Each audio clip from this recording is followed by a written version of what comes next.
Hi, welcome to another Witch Doctors How To. Today we're going to show you how to remove the front forks on a Victory Cross Country. It's a pretty easy job. This bike, you'll see we have a lot of parts off, helps show you how to see some things a little better in the video, but we're also working on it, so now's a good time to show you how to do this. So the first thing we did, we already have the front wheel removed, the front fenders removed, so you have to do that. We have video on how to do that, so you can watch that video. But that's the first thing you need to do. Second thing you need to do is you need to loosen up the bolts on the triple tree. You'll see one on the top and two on the bottom. They're 6mm bolts, so you just get your ratchet, loosen them up. We've already broke them loose. So just loosen these bolts. You don't have to take them all the way out, just loosen them up. Okay. Once you do that, the fork's actually loose now. It'll twist and come down. If by chance it's still a little tight, what you can do is on either the top fork or the lower fork here, there's a slot in there. You can take a screwdriver and put it in there and you just twist it. You don't really pry, you just twist it a little bit and you'll see that clamp spring open. I don't know if you guys can see that in the video, but you see that clamp right here springing? You just twist that just a little bit and the fork will just drop right out. It just has a little bit of pressure. So just twist that.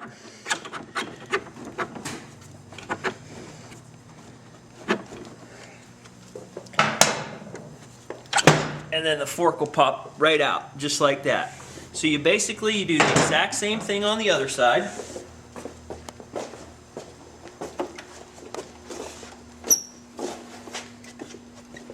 You're going to loosen those bolts.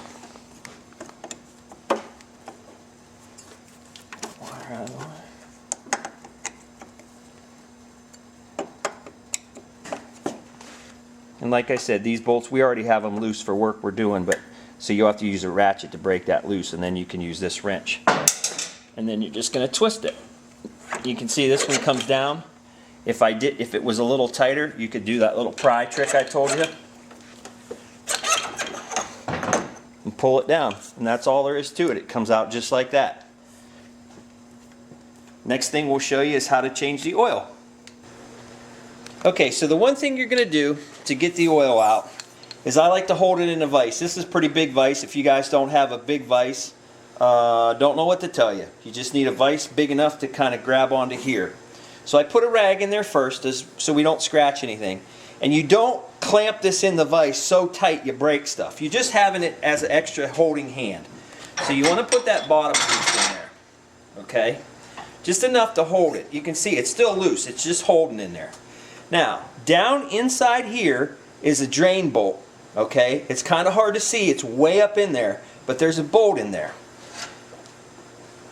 It's an 8mm Allen, so the hard thing is you really don't have a socket, you don't have a way to get that. So we have a long T-wrench, you just get it in there, and then I use a crescent wrench on here. You can use pliers. Pliers probably aren't strong enough, but if you have an open end wrench it'll work too. So you're just going to do that, and sometimes it's hard to break loose. Okay. So you're going to want to take that bolt out.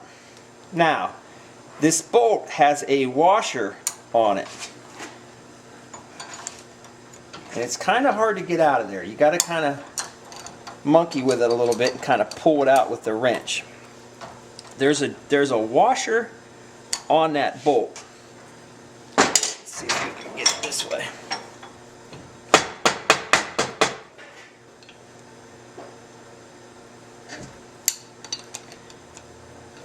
Now, when you can see a little bit of oil dripping. I got the bolt out. You can reach through the axle hole here and kind of push that bolt out. And that bolt barely fits, okay, through the end here. It's kind of hard to do with the camera too, but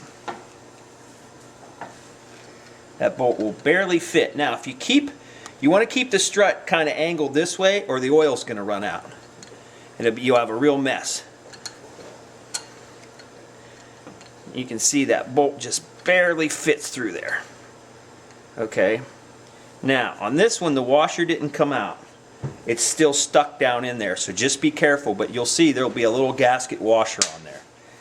So now, the oil's ready to drain out. Now I have a cup. You can use any cup. If you're going to reuse the oil for some reason, if you had to do this, you can just pour it right out. You can see the oil just draining out. And the other thing you can do is slowly, you'll be able to start to kind of pump this strut. See how we can move it down? And the oil will start to come out better.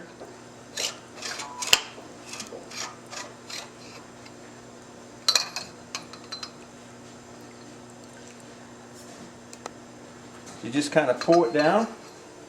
You pull it right off. You know, you're still going to have a little bit of a mess there. You want to kind of pour that.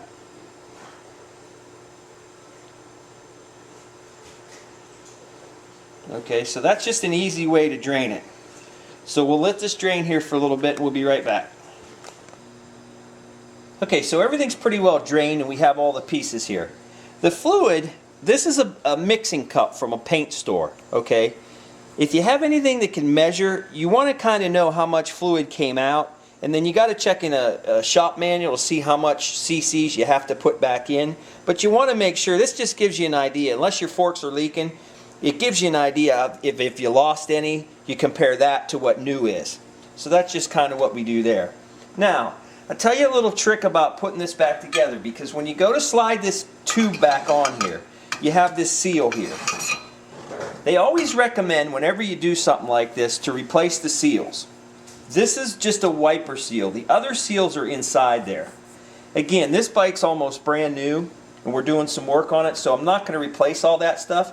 But I'll show you the one little trick here. If you're just doing your regular maintenance and you really don't have a problem, you don't have to replace the seals. Like I say, it's a really good idea, but you don't have to. So what you want to do is this wiper seal, it's really hard to slide that tube up in there. You can do it, but it's hard. You want to just get a little screwdriver, a little dental pick between the aluminum and the seal, okay? You just want to kind of get it wedged in there a little bit and just twist a little bit. That thing will come right out of there. See, it just falls right out, okay? What you want to do is watch how that came off. Don't spin it around. Watch how it came off. And take your other fork and now just slide that on. It'll make that much easier for you. Now, when I say about changing your seals, inside here, this is your seal, inside there. That's the seal that leaks. Everybody thinks this is the seal that leaks. That's just the seal that keeps everything clean. It keeps your fork clean when it's sliding. This is the actual oil seal in there, so that's what they talk about. So what you're going to do is you're just going to kind of slide that back together. Be careful when you're putting it in that you don't, jam it on that seal. Just kind of slide it all together like you had it. Now, this is the washer that I talked about earlier that was still stuck in there. Don't forget to put that on there or it's going to leak. If you buy a seal kit, that usually comes with it. So you just put your bolt on there.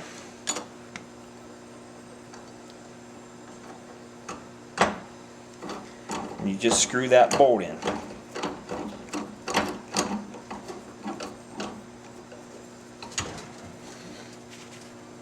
Snug it up. Now you're all set. Now you just take this seal and you just kind of slide it back up, push it in with your hand, and that's all there is to it. So now what we want to do, we want to go and we want to fill the fork with oil. Okay?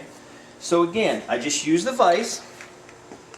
And again, don't clamp the thing, don't be crazy and crush the thing. I like to hold it right about where the triple tree, the triple tree's holding up here and down there. So I just like to kind of put it in there about the same spot as the triple tree. Again, just enough to hold it. You can see it's still loose in there. Okay?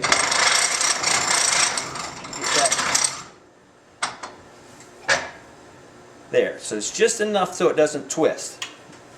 Now, what you want to do, you want to unscrew this nut on here. It's not on there very tight, so I can use a crescent wrench. Now sometimes the bottom part here of your fork will spin. When you're turning this, that'll spin. So you got to hold it.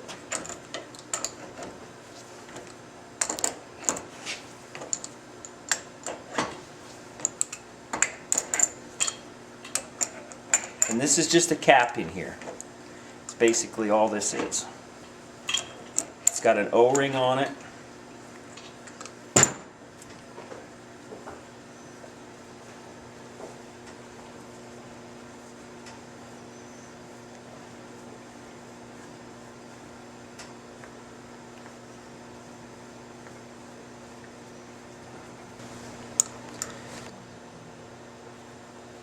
Okay, so that thing's almost loose. I had to clean my hands off. I got oil on them and I couldn't grab this. I'm making this look a lot harder than it is, but it's because, like I said, my hands have oil on it. Okay, so that's loose. So you can just jiggle that tube. This is attached to the back here. You know, this is all this tube here. So you take that loose. Now what you can do is take it out of the vise and, you know, basically stand it up. Get yourself a little funnel that you can put right in there, and you can pour your oil back in. Again, you have to measure that oil. It goes by so many cc's. Look in a shop manual. Take that, put the funnel in there, pour the oil back in. You may have to pull this up, you know, whatever, get it close. And then you can, once you're done, you're just going to screw that cap back on, tighten that up, and you're all set. That's all you do. Then you go and you put the fork back in the bike like we showed you, just in the reverse order. It's basically that easy. I know a lot of people talk about a spring compressor for up here. I've never used one. I can't say why you need one or why you don't. They all say you need that to change the fork oil. I just showed you how you do it without it. So I'm not really sure what that's for. That would be something you could ask a Victory mechanic in a dealership. But as far as I know, I just did it, and I don't have a fork spring compressor. Thanks for watching.